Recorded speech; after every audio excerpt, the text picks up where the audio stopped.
فرمان مصطفیٰ صلی اللہ علیہ وسلم جو شرمسار کی لغزش کو معاف کرے گا اللہ پاک قیامت کے دن اس کے گناہوں کو معاف فرمائے گا.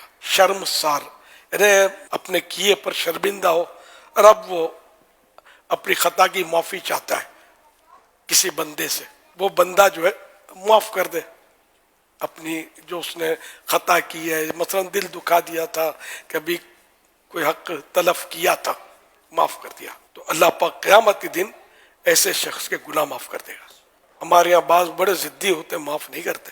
میرے پاس کچھ تحریرات تھیں، بعض اوقات اپنوں میں بھی ہوتا ہے، اپنوں ہی کی تھی تحریرات جو مجھے کسی موقع پر کام آ سکتی تھی، لیکن میں نے اپنا ذہن بنایا کہ نہ مجھے کسی کے عیب اچھالنے، نہ کسی کی غیبت کرنی ہے، نہ کسی سے انتقام لینا ہے، نہ ان جھگڑوں پھڈوں میں پڑنا ہے.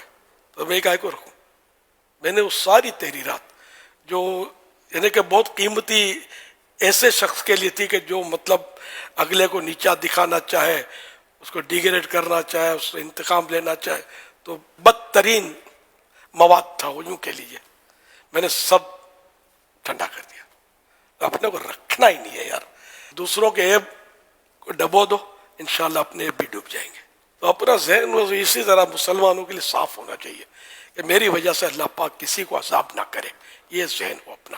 ہمارے بھائی ہیں، کبھی لغزش ہو جاتی ہے، واقعی دل ایسا دکھاتے ہیں کہ واقعی یعنی کہ بہت تکلیف ہوتی ہے، لیکن بہرحال ان کے لیے بد دعائیں کرنا اپنے ذات کے لیے، اور بدلہ اور انتقام آخرت کی بربادی کی تمنا نہیں.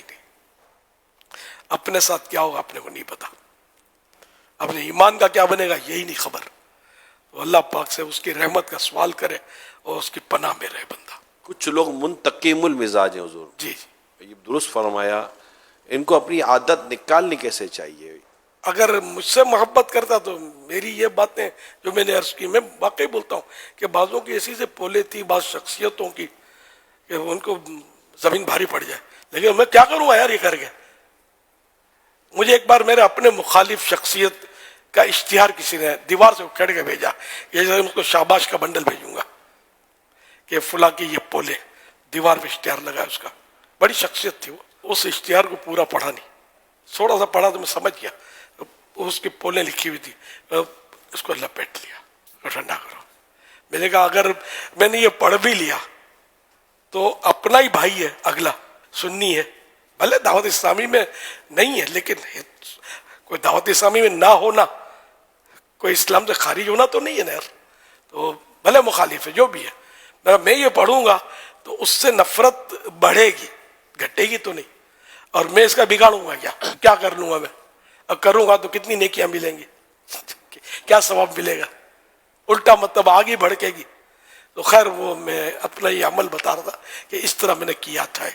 وہ اشتہار پڑھا ہی نہیں. پڑھیں گے تو پھر وسوسوں کا شکار اور پھر شیطان دھمال کرے گا. تو اللہ کی رحمت سے ہم تو مطلب اس طرح کوشش کر کے دعوت اسلامی کو لے کر آپ تک پہنچائیے. آپ اس کو آگے اسی انداز میں چلائیں گے تو کامیاب ہوگا. بدلے لینے کے چکر میں پڑیں گے اور منہ توڑ دوں گا، سر پھوڑ دوں گا کے چکر میں پڑیں گے تو پھر آپ دوسرے کو خدمت کا موقع دیں. ایسا نہ کریں کہ آپ کی وجہ سے دعوت اسلامی کی بدنامی ہو. دین کا کام کرنا ہے تو آپ کو مطلب سر پہ برف رکھ کے پھرنا پڑے گا، انگارہ نہیں. اگر آپ غصے میں ٹانڈے ہو جاتے ہیں اور مطلب یہ مرا مری کر دیتے ہیں اور گالم گلوچ، تو اس آدمی کام نہیں کر سکتا. اور بس سر پہ برف ہونا، ٹھنڈا مزاج ہو اور اپنی ذات کے لیے انتقام لینے کا ذہن بالکل نہ ہو.